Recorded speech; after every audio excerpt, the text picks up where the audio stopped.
L'idea mi venne quando ero ragazzino, avevo 15-16 anni, ci portarono a Isola della Scala a vedere una pila, al che chiese mio padre, ma come mai in Friuli non ci sono risaie, che c'è tantissima acqua, i terreni sono praticamente simili? E lui mi diede delle ragioni storiche, insomma.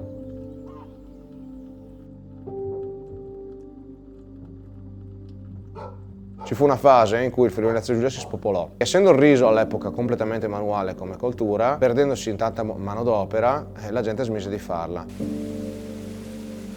La varietà è il Vierone Nano, che viene fatta da tanti posti.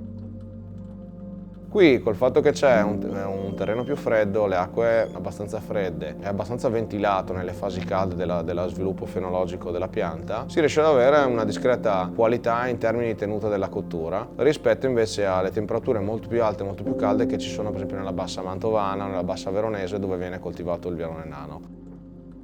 L'azienda è situata nella frazione di Paradiso. Storicamente c'è un nucleo storico che è legato alla famiglia Caratti, famiglia che affonda le sue radici nel nord della provincia di Udine, e come tante altre famiglie, per avere collegamento e spostare le loro merci, si sono spostate verso la bassa friulana dove c'erano i corsi d'acqua.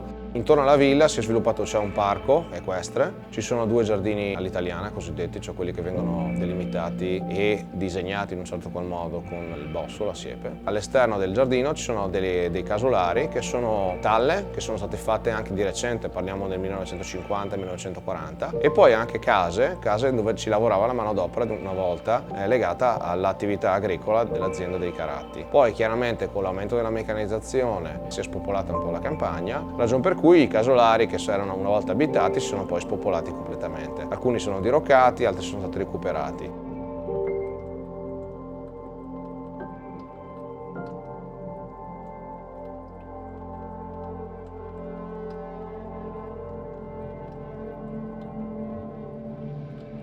Allora, la mia famiglia ha un rapporto continuativo con il Friuli Venezia Giulia dal 1956, quando mio nonno, Domenico, tramite suo suocero, seppe che c'era un'azienda agricola qui in Friuli Venezia Giulia in vendita, si innamorò del posto, anche se c'era bisogno di moltissimo lavoro in termini di bonifiche, riordino e cose di questo tipo. Io sono il primo della mia famiglia che è venuto a vivere direttamente qui. Io sono innamorato del verde che c'è qui in Friuli Venezia Giulia, dell'abbondanza di acqua, della vicinanza fra mare, pianura e montagna.